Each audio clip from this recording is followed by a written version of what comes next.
Hello मेरे प्यारे बच्चों, आप लोग कैसे हैं? आई होप सो आप सभी लोग बहुत अच्छे होंगे। चलिए हम आपका स्वागत करते हैं आपके प्यारे से चैनल मोशन बायोलॉजी में। मेरे प्यारे बच्चों, आपको जैसा पता है कि पिछले कुछ दिनों से वीडियो आपकी कंटिन्यू नहीं हो पा रही है, उसके पीछे बहुत ही बड़ा रीजन है। रीजन सबसे बड़ा यही है, एक ही रीजन है कि नेटवर्क बहुत ही गड़बड़ चल रहा है। नेटवर्क गड़बड़ होने की वजह से जो है वीडियो कंटिन्यूअस नहीं हो पा रही है, उसके लिए हम क्षमा चाहते हैं, लेकिन हम कोशिश करते रहेंगे आपके लिए। क्योंकि अभी हम परसों की बात करें, नहीं फ्राइडे की बात करें तो फ्राइडे में हमने करीब एक वीडियो अपलोड किया जो कि सुबह 11 बजे से अपलोड कर रहे थे, रात के 11 बजे तक हुआ वो, मतलब पूरे 12 घंटे में एक वीडियो अपलोड हो रहा है।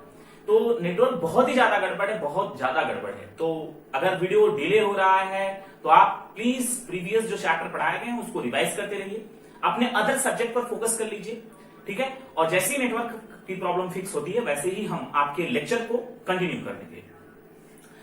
बच्चों, पिछला चैप्टर आप लोगों ने बड़े अच्छे तरीके से पढ़ा होगा। आई थिंक बहुत अच्छे तरीके से आपको सारे कॉन्सेप्ट समझ में आ गए होंगे। जो बच्चा नया है हम उसको पहले बता दें कि इस चैप्टर को पढ़ने से पहले आप पहले वाले चैप्टर को पढ़ लीजिए, जिसमें हम मेंडल वाले लॉ को पढ़ाए हैं, ठीक है। यानी वंशागति तथा विविधता वाले चैप्टर को आप लोग पढ़ कर आइए।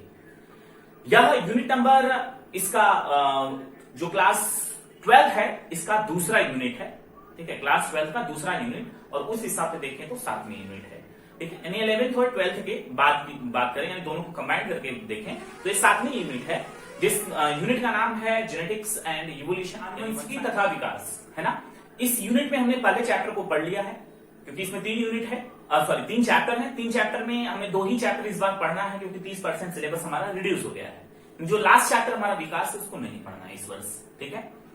तो हमने पहले वाले चैप्टर को पढ़ लिया, वंशागत तथा विविधता के सिद्धांत को हमने पढ़ लिया है। जो बच्चा, फिर से एक बार कर रहे हैं कि जो बच्चा उस सारे लेक्चर को नहीं देखा है, लगभग 24 या 25 लेक्चर है, आप जरूर उससे लेक्चर को देख लीजिए। टेलीग्राम चैनल पर जो है उसका नोट्स है चैप्टर का, आप जाकर उसको डाउनलोड करके एक एक पेज को आराम से लिख लीजिए।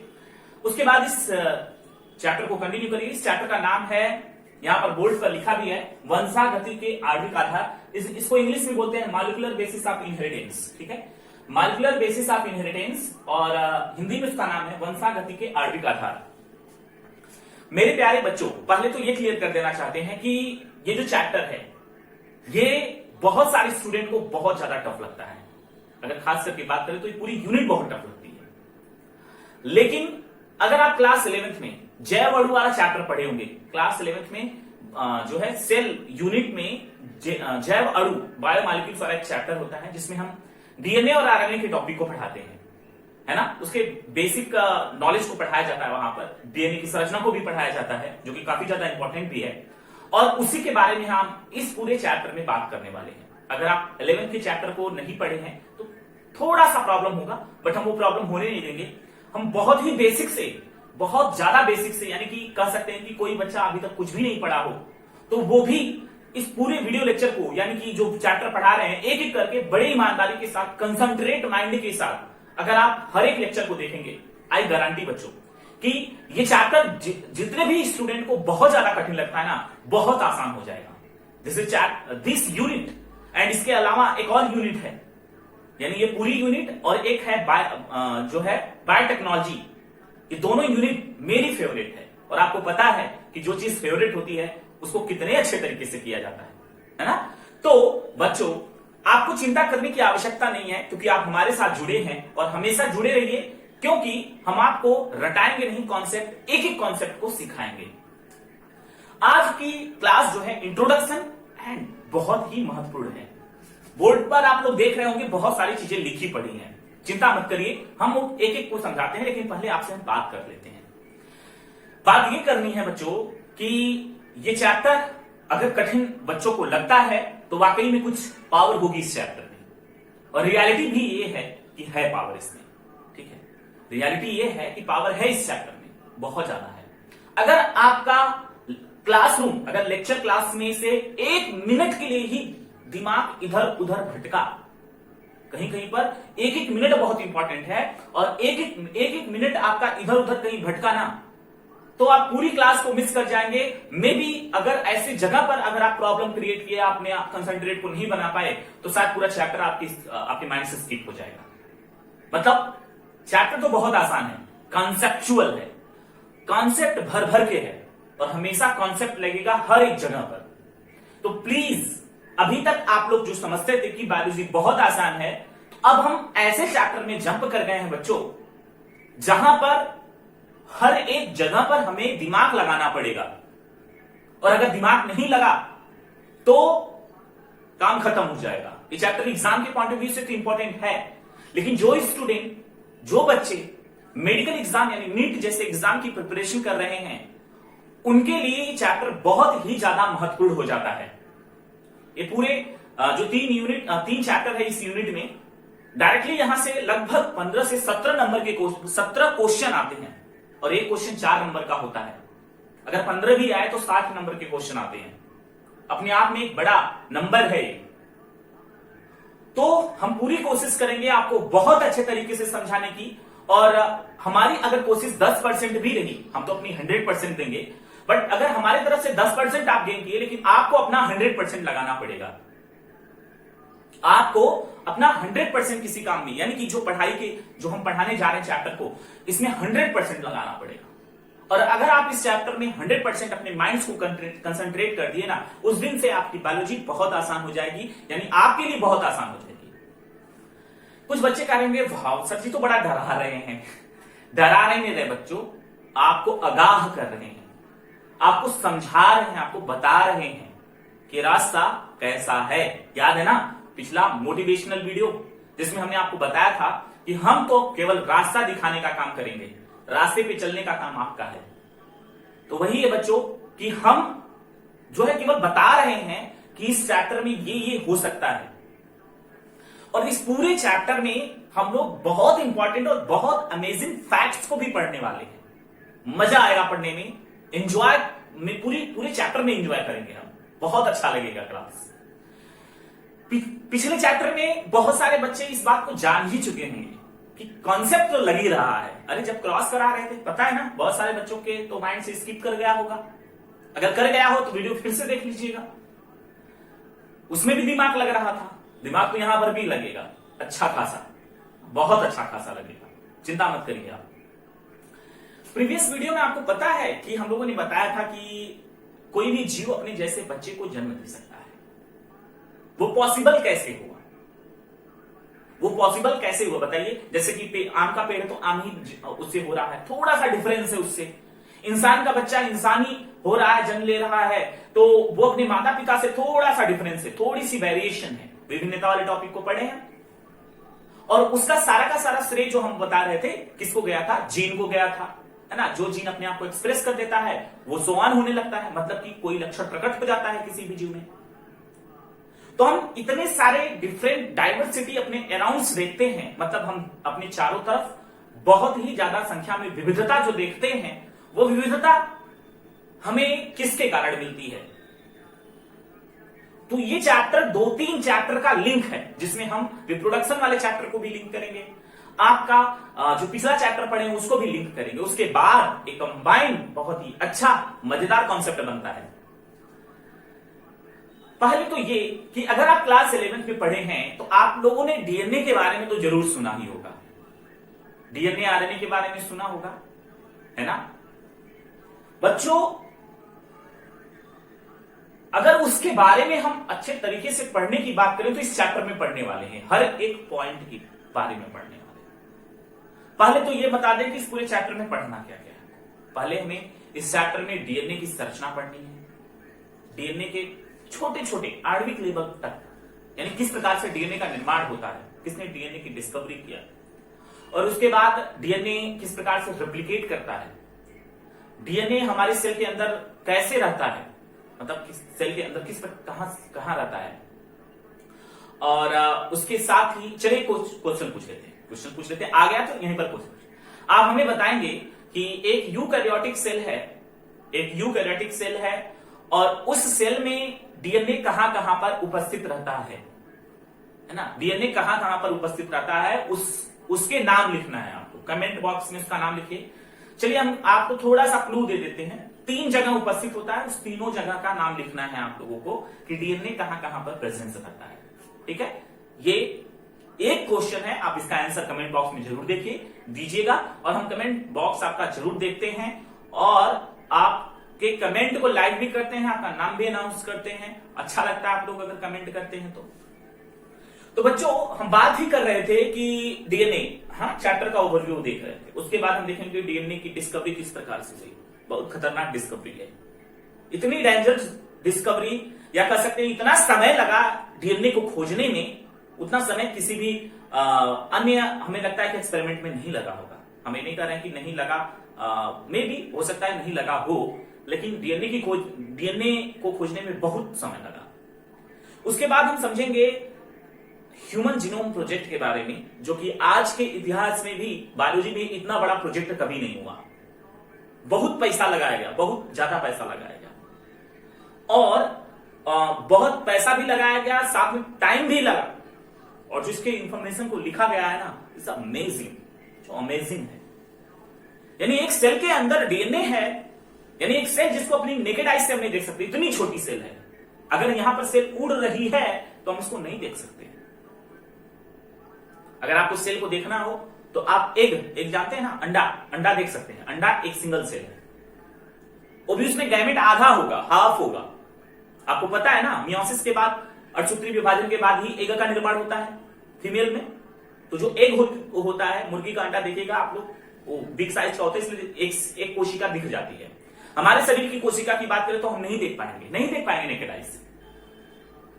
ठीक है, अब उस सेल के अंदर केंद्रक है और केंद्रक के अंदर डीएनए प्रेजेंस है, और उस डीएनए के अंदर जो इतनी इंफॉर्मेशन भरी पड़ी है बच्चों, इतनी इंफॉर्मेशन भरी पड़ी है, इसका प्रोजेक्ट लॉन्च किया गया और उस प्रोजेक्ट के अकॉर्डिंग्स जो है इतना पैसा लगा, साथ में इतना समय भी लगा, और आज तक के इतिहास में बायोलॉजी में इतना बड़ा प्रोजेक्ट आज तक कुछ नहीं था, आज तक भी नहीं है। तो हम पढ़ेंगे, मजेदार चैप्टर है। उसके बाद हम पढ़ेंगे कि कहीं पर किसी भी व्यक्ति की अगर हत्या हो जाती है तो डीएनए फिंगरप्रिंटिंग के माध्यम से किस प्रकार से हत्यारे को पकड़ा जाता है कि नहीं हत्यारा ये है। क्योंकि डीएनए हमारा एक साइलेंट एविडेंस है, एक शांत और ना किसी को पता लगने वाला एविडेंस होता है। रियलिटी में बच्चों हम बता दें कि ये चैप्टर बहुत बहुत बहुत ज्यादा अमेजिंग है और हमें बहुत कुछ जानने को मिलने वाला है। आपके दिमाग की सारी बत्ती जलने लगेंगी वाकई में। और आपने जिस सब्जेक्ट को चुना है ना, बायोलॉजी, ऑलरेडी बहुत ही अमेजिंग है। कोई भी सब्जेक्ट बुरा नहीं होता, बट हम ये बता रहे हैं बायोलॉजी इज अमेजिंग सब्जेक्ट। ठीक है, तो बच्चों हम स्टार्ट करने से पहले, यानी पूरा ये चैप्टर है जो डीएनए फिंगरप्रिंटिंग के बाद ये स्टॉप हो जाएगा चैप्टर, मतलब खत्म हो जाएगा, तो हम लोग वहां पर पढ़ेंगे और एक एक कॉन्सेप्ट को सीखेंगे। बहुत मजा आएगा पढ़ने में। ठीक है, तो चलिए हम बोर्ड पर कुछ लिखे हैं उसको समझा दें। तो हम बात ही कर रहे थे डीएनए की, है ना। आज जिसको हम अपना आनुवंशिक पदार्थ मानते हैं, उस डीएनए की डिस्कवरी हो चुकी है, डीएनए के बारे में हम लोग जान चुके हैं। ठीक है, और आपको पता भी हो गया है, ये नहीं पता तो बता भी देते हैं हम आप लोगों को कि हमारा जो डीएनए है उसी पर सारी सूचनाएं होती हैं। इसे कोशिका का दिमाग कहा जाता है। डीएनए जो चाहेगा वो करेगा। मतलब हम बोल रहे हैं, हमारा रंग कैसा है चेहरे का, हम चल कैसे रहे हैं, सब कुछ डिसाइड करता है डीएनए। ठीक है, डीएनए डिसाइड करता है। तो बच्चों यहां बोर्ड पर देखिए, भूमिका तो बन गई मतलब आपको हमने समझा दिया कि हमें इस चैप्टर में क्या क्या करना है, क्या किस प्रकार से पढ़ना है और क्यों अमेजिंग है ये चैप्टर अपने आप में है। एक हेडिंग भी बनाया है हम यहाँ पर, हेडिंग लिखा है आनुवंशिक पदार्थ की खोज का संक्षिप्त इतिहास। एक छोटा सा इतिहास पढ़ेंगे आनुवंशिकी पदार्थ की खोज का, किस प्रकार से साइंटिस्ट ने एक एक करके डिस्कवरी किया, तब जाकर हमें पता चला कि हमारे केंद्र के अंदर डीएनए प्रेजेंस है। और बच्चों इसमें बहुत ज्यादा झगड़ा हुआ कि डीएनए हमारा आनुवंशिक पदार्थ है, क्योंकि बहुत सारे साइंटिस्ट समझते थे कि हमारा आनुवंशिक पदार्थ प्रोटीन है। बहुत झगड़ा हुआ, जो कि हम आगे के लेक्चर में पढ़ने वाले हैं कि किस प्रकार से झगड़ा हुआ, किस प्रकार से साइंटिस्ट इस बात को समझ पाए। और जब एक एक्सपेरिमेंट किया गया और उस एक्सपेरिमेंट से प्रूफ हो गया कि डीएनए ही हमारा आनुवंशिक पदार्थ है, और चिंता मत करिए, बार बार कह रहे हैं इस बात को, हम आगे पढ़ाने वाले हैं। और जो बच्चे नए होंगे आप कहेंगे सर बहुत बकवास करते हैं, पता नहीं क्या क्या समझाए जा रहे हैं। बच्चों पहले ही बता दिए, हम चैप्टर स्टार्ट हो रहा है, इंट्रोडक्शन क्लास है, तो ऑलरेडी हम आपसे बात करेंगे, कुछ कहानी बताएंगे आप लोगों को, तो वही कहानी है, वही इतिहास, चलिए दोहराते हैं हम। यहां देखिए जो लिखा है बहुत इंपॉर्टेंट है, यहां से मेडिकल एग्जाम के बहुत सारे क्वेश्चन डायरेक्टली पूछे जाते हैं, तो बहुत ज्यादा, जो आज की क्लास बहुत ज्यादा इंपॉर्टेंट है, बल्कि 2 बार देख लीजिएगा। क्या है, पहला तो आपको पता होगा, कोशिका की खोज 1665 में रॉबर्ट हुक ने किया था, यानी 1665 ईस्वी में रॉबर्ट हुक ने कोशिका की खोज कर लिया। चलिए क्वेश्चन और आप हमें कमेंट में दीजिएगा, 11th पढ़कर आए ना, आप हमें बताइएगा कि जीवित कोशिका की खोज किस साइंटिस्ट ने किया था, इसका आंसर हमें कमेंट बॉक्स में चाहिए। तो कोशिका की खोज 1665 ईस्वी में रॉबर्ट हुक ने किया था, इतना तो पता है आपको। उसके बाद केंद्रक की खोज 1831 में रॉबर्ट ब्राउन ने किया। बच्चों इंपॉर्टेंट है, देखिए यहां पर 1665 और 1831 लगभग 150 साल के बाद, यानी 150 साल से ज्यादा समय लग गया इसकी खोज करने में, केंद्रक। यानी हमारा सेल है और इस सेल में, ये सेल है हमारा और इस सेल में हमारा केंद्रक यहां पर है, इसकी खोज करने में ही 150 साल लग गए। अब प्लांट की सेल डिवाइड कर रही थी, प्लांट की सेल डिवाइड कर रही थी, उसमें उसका केंद्रक डिवाइड कर रहा था। ठीक है, जो बोल रहे हैं ध्यान से सुनते रहिए। प्लांट की सेल डिवाइड कर रही थी, उसमें उसका केंद्रक डिवाइड कर रहा था। उसी समय नाइगेली एक साइंटिस्ट थे, नाइगेली नाम के एक वैज्ञानिक ने 1842 ईस्वी में देखा कि जो केंद्रक का विभाजन हो रहा था उसमें उनको दंडवत एक रस्सीनुमा संरचना दिखाई दी। हमने क्या बोला, पादप कोशिका यानी प्लांट की कोशिका का केंद्रक विभाजित हो रहा था। नाइगेली ने 1842 ईस्वी में देखा कि उसमें रस्सीनुमा जो है कुछ संरचना है जो अलग अलग हो रही है, जिसको वाल्डेयर नाम के साइंटिस्ट ने 1888 ईस्वी में गुणसूत्र नाम दिया। इंपॉर्टेंट है, कई बार पूछा गया है, गुणसूत्र नाम या गुणसूत्र शब्द का प्रयोग सर्वप्रथम किस वैज्ञानिक ने किया था, तो वाल्डेयर नाम के वैज्ञानिक ने 1888 में किया था। इसमें भी बहुत इंपॉर्टेंट है, ठीक है। यानी नाइगेली ने देखा और नाम किसी और ने दिया, वाल्डेयर ने दिया। यही होता है विज्ञान में, चाहे कोई भी साइंस हो, कोई देखेगा, कोई खोजेगा और कोई नाम कोई और देगा, है ना। तो वाल्डेयर ने उसको गुणसूत्र नाम दिया। अब आ गए हैं हमारे कहानी के हीरो आ गए हैं। देखिए यहां पर फ्रीडरिक मिशर, ये जो मिशर है 1869 ईस्वी में मरी हुई डब्ल्यूबीसी की कोशिका, डब्ल्यूबीसी की मरी हुई कोशिका थी। आरबीसी क्यों नहीं लिया, क्योंकि आरबीसी के पास केंद्रक नहीं होता। मरी हुई डब्ल्यूबीसी की कोशिका के केंद्रक में उन्होंने देखा कि सल्फर और फास्फोरस था। किसने, फ्रीडरिक मिशर 1869 ईस्वी। फ्रीडरिक मिशर 1869 ईस्वी में डब्ल्यूबीसी की जो पस कोशिका थी, डब्ल्यूबीसी पस मतलब कि सड़े हुए स्थान से डब्ल्यूबीसी के, मरी हुई डब्ल्यूबीसी को उन्होंने निकाला और उन्होंने उसके केंद्रक में देखा। ध्यान से सुनिए जो हम बोल रहे हैं, उसके केंद्रक में देखा तो उनको 2 तरह के पदार्थ प्राप्त हुए, एक सल्फर युक्त पदार्थ प्राप्त हुए और उनको फास्फोरस युक्त पदार्थ प्राप्त हुए। उनके दिमाग में आया कि प्रोटीन में तो सल्फर होता है लेकिन फास्फोरस नहीं होता। बहुत इंपॉर्टेंट है बच्चों, बहुत इंपॉर्टेंट जो हम बता रहे हैं। हमने क्या बोला, फ्रीडरिक मिशर ने देखा केंद्रक के अंदर सल्फर युक्त और फास्फोरस युक्त पदार्थ थे और उनके दिमाग में बात आई, उन्होंने इस बात को बोला कि प्रोटीन में सल्फर होता है लेकिन फास्फोरस नहीं होता। और जब उन्होंने इस बात को देखा तो उसलिए केंद्रक के अंदर से निकाला गया था वो पदार्थ, केंद्रक के अंदर से निकाला गया था वो पदार्थ, ठीक है, कौन सा, जिसको फ्रीडरिक मिशर ने देखा। डब्ल्यूबीसी के केंद्रक से निकाला ना, यहां पर लिखा भी है, केंद्रक से निकाला गया था जिसमें सल्फर और फास्फोरस युक्त पदार्थ था। और केंद्रक की इंग्लिश होती है न्यूक्लियस होता है। केंद्रक की इंग्लिश क्या थी, न्यूक्लियस होता है। इसलिए उस पदार्थ को फ्रीडरिक मिशर ने न्यूक्लिन नाम दिया। 1869 की बात है, 1869 की बात है। और लगभग 150 साल, 200 साल, लगभग 150 साल से ज्यादा लग गया था यह बताने में कि जो फ्रीडरिक मिशर ने ढूंढा था उस समय वही आनुवंशिक पदार्थ है ना, वही आनुवंशिक पदार्थ। अभी इसमें बहुत झगड़ा होने वाला, चिंता मत करिए।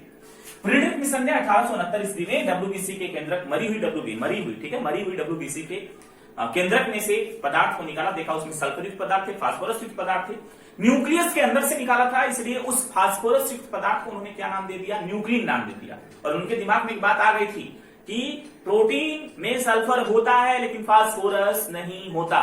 ठीक है बच्चों। अब उसके बाद एक और साइंटिस्ट आते हैं अल्टमान, 1889 ईस्वी में, ठीक है, 1889 में अल्टमान नाम के वैज्ञानिक आते हैं। यह क्या काम करते हैं कि यह कोशिका लेते हैं, उस कोशिका के अंदर से उस सल्फर युक्त पदार्थ को अलग कर देते हैं, फास्फोरस युक्त पदार्थ को अलग कर देते हैं। फिर से सुन लीजिए बच्चों, फिर से सुन लीजिए, हमने क्या बोला, सेम काम करते हैं। फ्रीडरिक मिशन जिस तरीके से करे वही काम करते हैं, लेकिन इन्होंने एक नया काम कर देते हैं, उन्होंने सल्फर युक्त पदार्थ को अलग कर देते हैं। यानी जिसको फ्रीडरिक मिशन ने कहा कि दोनों पदार्थ होते हैं, फ्रीडरिक मिशन अलग नहीं कर पाए, लेकिन अल्टमान थे, उन्होंने सल्फर युक्त पदार्थ को अलग कर दिया, फास्फोरस युक्त पदार्थ को अलग कर दिया। और फास्फोरस है तो बच्चों पक्का है कि वो अम्लीय होगा, एसिड नेचर का होगा कि नहीं होगा, बताइए, होगा ना, होगा कि नहीं होगा? हाँ होगा। और फास्फोरस युक्त पदार्थ अम्लीय होने के कारण, अम्लीय नेचर होने के कारण अल्टमान ने नाम रख दिया उसका क्या, न्यूक्लिक एसिड।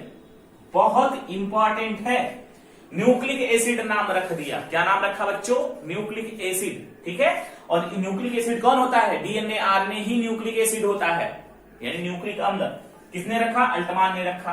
किस प्रकार रखा? उन्हें सल्फर युक्त पदार्थ को अलग किया, फास्फोरस युक्त पदार्थ अम्लीय था, इसलिए केंद्रक के अंदर से निकाला गया था, जिसको मिशन ने क्या नाम दिया था? न्यूक्लिन। और इन्होंने एसिड होने के कारण इसका नाम क्या रख दिया? न्यूक्लिक एसिड नाम रख दिया। समझे नहीं? समझे नहीं। चलिए आगे बढ़ते हैं अपनी कहानी में, इतने इतिहास में आगे बढ़ते हैं। महान साइंटिस्ट जिसका नाम कोशेल, 1893 ईस्वी में, ये बहुत ही महान साइंटिस्ट थे। ये क्या काम करते हैं? ये केंद्रक के अंदर से उस, अब देखिए, आणविक लेवल पर, यानी अणु के लेवल पर यह स्टडी करने जा रहे हैं, इसलिए बहुत महान है। इनको नोबेल प्राइज भी दिया गया। तो कोशेल 1893 में केंद्रक के अंदर, यानी किस केंद्रक के अंदर से, कोशिका कौन थी? वो कोशिका थी थाइमस ग्रंथि की कोशिका। और थाइमस ग्रंथि कहां होती है? यहां होती है, ठीक है, यहां पर होती है। तो कोशेल 1893 में थाइमस ग्रंथि की कोशिका के केंद्रक से इस न्यूक्लिक अम्ल को निकालते हैं, इस पदार्थ को निकालते हैं। जब इस पदार्थ को निकालते हैं तो इनको क्या क्या प्राप्त होता है? सुनिए ध्यान से, क्या क्या प्राप्त होता है, यहां लिखा नहीं है सब, सुन लीजिए।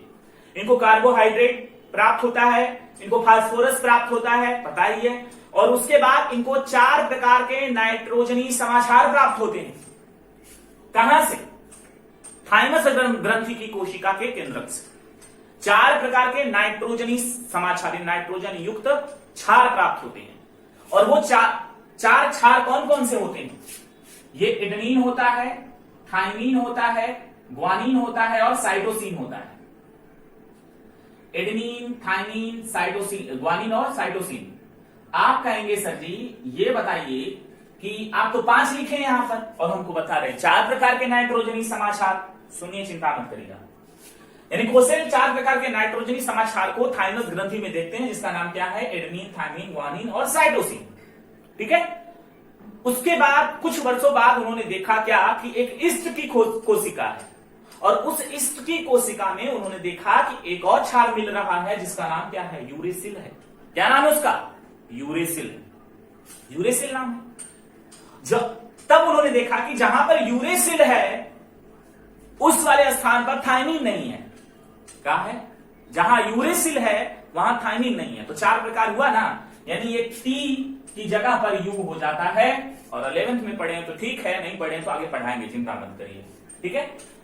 और इसलिए कोशेल को 1910 में, यानी 1910 ईस्वी में नोबेल प्राइज दिया गया। महान साइंटिस्ट, क्लैपिंग इनके लिए बच्चे, बहुत अच्छा लगा, क्योंकि ये अपने आप में बड़ा खोज था। ठीक है। नोबेल प्राइज पाना इतना आसान नहीं है, साइंटिस्ट बनना पड़ता है उसके लिए।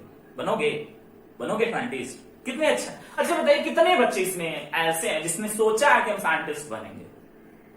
वैज्ञानिक कितने लोग सोचे हैं? हमें लगता है कोई नहीं सोचा होगा, उतनी सोच ही नहीं है। सोचिए, सफल होने के लिए सोचना बहुत जरूरी है। अगर सोचेंगे नहीं तो सफल नहीं होंगे। लिख के ले लीजिए, कहीं बोलिए ऑटोग्राफ देते हैं हम आपको। सफल होने के लिए सोचना पड़ेगा आप लोगों को। और रियलिटी यही है कि जो व्यक्ति सफल है, जो व्यक्ति सफल है, जहां पर हम सोचना बंद करते हैं वहीं से वो चालू करता है, इसलिए वो सफल है। चलिए आगे बढ़ते हैं क्लास में। सर जी क्या बताने लगते हैं आप, मजा नहीं आता, सैंटी हो जाते हैं थोड़ी की देर में। चलिए होना पड़ता है बच्चों, होना पड़ता है। देखिए यहां पर 1910 में इनको नोबेल प्राइज दिया गया। कोई दिक्कत? कोई दिक्कत नहीं।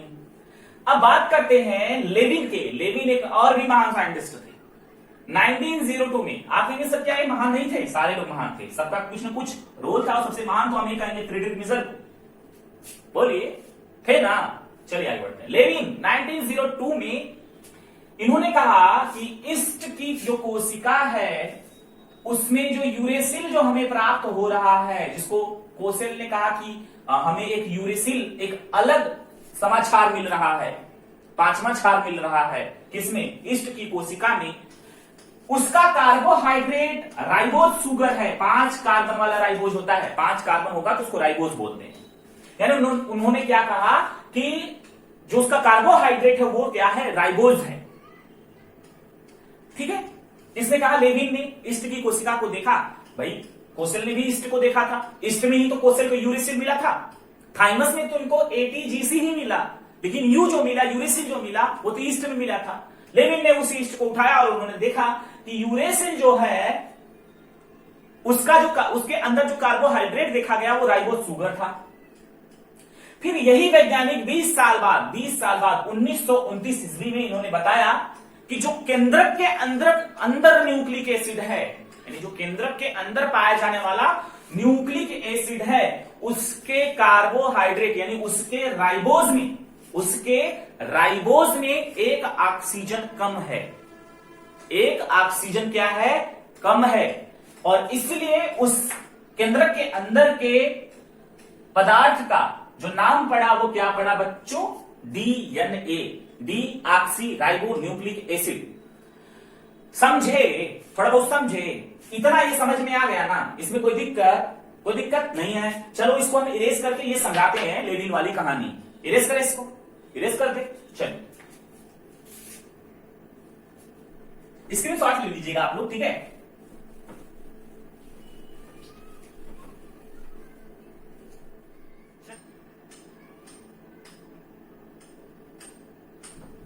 थोड़ा सा बड़ा बनाते हैं ना।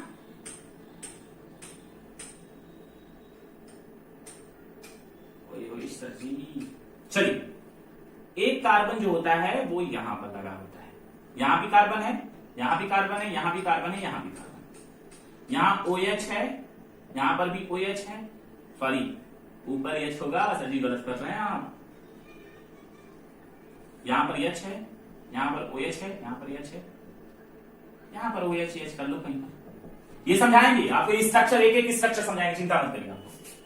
ये 5 1 2 3 4 5 कार्बन वाला, यानी यहां पर CH2OH है बच्चों। ये 5 कार्बन वाला क्या है? राइबोज है, राइबोज। और राइबोज अगर शुगर है तो क्या नाम पड़ेगा इसका बताइए? अगर यह सेल के बाहर भी, अगर जैसे कोई ये सेल है, यहां से अंदर भी पाया गया, केंद्र के अंदर भी पाया गया, सेल में भी पाया गया, इसके अंदर भी पाया गया, तो राइबो केंद्र के अंदर है तो न्यूक्लिक एसिड। क्या नाम पड़ेगा? राइबो न्यूक्लिक एसिड, यानी RNA, राइबो न्यूक्लिक एसिड। नहीं समझे? नहीं समझे? यानी जिसमें ये राइबोज शुगर था, जिसमें ये राइबोज शुगर था, उसका नाम क्या पड़ा? राइबो न्यूक्लिक एसिड, यानी RNA है। क्या है बच्चों? RNA है। ठीक है, चलिए इसको हटा देते हैं। अब जब केंद्रक के अंदर, मतलब केंद्रक के अंदर वो भी था, राइबो RNA भी था, लेकिन जब उन्होंने केंद्रक के अंदर 1929 ईस्वी में फिर देखा, ध्यान से देखा, अच्छे से देखा होगा, तो उस दौरान उस केंद्रक के अंदर उनको एक और एसिड प्राप्त होने लगा, मतलब एक अलग प्रकार का ये कार्बोहाइड्रेट प्राप्त होने लगा। उन्होंने देखा ये जो दूसरा नंबर कार्बन है, पहला नंबर कार्बन है, दूसरा नंबर है, तीसरा नंबर कार्बन है, चौथा है, पांचवा है। ये जो दूसरा नंबर कार्बन है इसका एक ऑक्सीजन गायब है। सुनिए ध्यान से, उसमें एक ऑक्सीजन गायब नहीं था, इसमें एक ऑक्सीजन गायब है। जब इसमें एक ऑक्सीजन गायब है तो बताइए ऑक्सीजन गायब है, इसलिए हम पहले क्या लिखते हैं, डीऑक्सी। ऑक्सीजन गायब है ना, डीऑक्सी हमने लिख दिया। और ये राइबोज सुगर है, क्योंकि सुगर राइबोज नाम तो थोड़ी अलग हो जाएगा, सुगर का नाम तो राइबोज ही होगा, केवल ऑक्सीजन ही गायब हुआ ना। 5 कार्बन वाला अगर शर्करा है तो क्या नाम रखेंगे उसका, राइबोज ही रखेंगे। तो एक ऑक्सीजन गायब हो गया, इसलिए हम इसका नाम क्या रखें, डीऑक्सी। और ये जो रिंग है वो कौन सी रिंग है, राइबोज वाली रिंग है, डीऑक्सी राइबो। केंद्र के अंदर पाया गया, यानी इस केंद्र के अंदर से निकाला गया था, तो इसका नाम क्या पड़ेगा, न्यूक्लिक। अम्लीय होता है इसलिए एसिड। इसका डी निकालिए, इसका डी, उसके बाद इसका एन निकालिए, न्यूक्लिक का एन निकालिए, एसिड का ए निकालिए, क्या नाम पड़ जाएगा, DNA, deoxy ribo nucleic acid. Deoxy ribo एक साथ होगा, क्यों होगा, क्योंकि ऑक्सीजन इसी राइबोज से एक ऑक्सीजन कम है, इसलिए डीऑक्सी राइबो। न्यूक्लिक एसिड यानी केंद्र के अंदर से निकाला गया है, तो एसिड फॉर्म में होता है, इसलिए डीऑक्सी। आप समझ गए होंगे मेरे प्यारे बच्चों कि डीएनए और आरएनए का नाम किस प्रकार से पड़ा, यानी किस प्रकार से हम किसी को डीएनए और किसी को आरएनए कहते हैं। बहुत अच्छे तरीके से समझ में आया होगा। तो आज की क्लास यहीं पर समाप्त करेंगे बच्चों, और वीडियो एक बार रिक्वेस्ट यू कि एक बार और देख लीजिए, है ना। और अभी भी अगर इसमें इस वाले चित्रण में अगर आपको थोड़ी सी भी प्रॉब्लम हो, इसका मतलब आप 11th में नहीं पढ़े हैं। अगर पढ़े हैं तो आप 11th की कॉपी एक बार फिर से उठा लीजिए। एनसीईआरटी पढ़ेंगे तो बार बार वहां पर लिखा है कि आप 11th में डीएनए आरएनए के बारे में पढ़े हैं, ठीक है बच्चों। तो आप लोगों को क्या करना है, 11th का सिलेबस रिवाइज कर लेना। अगर नहीं कर पाए तो चिंता मत करिए, वैसे कर लीजिएगा, क्योंकि हम नेक्स्ट क्लास में इन सारी स्ट्रक्चर को, यानी एडेनिन का स्ट्रक्चर क्या है, थाइमिन का स्ट्रक्चर क्या है, ग्वानिन का क्या है, राइबोज का क्या है, हर एक स्ट्रक्चर को पढ़ाएंगे। उसके बाद हम डीएनए का फिगर ड्रॉ करेंगे, ठीक है। तो नेक्स्ट क्लास का वेट करते रहिए। इस क्लास में फिर से एक बार हम कह दे रहे हैं, बड़े ध्यान से पढ़िएगा पूरी चैप्टर को, बहुत इंपॉर्टेंट चैप्टर है, कॉन्सेप्चुअल भी है, ठीक है। और किस प्रकार से डीएनए आरएनए नाम पढ़ा है आज आपको पता चल गया होगा, है ना। 9 से पढ़ते आते डीएनए आरएनए, लेकिन पढ़ा नाम कैसे, किसने बताया, उसको लेविन ने बताया था।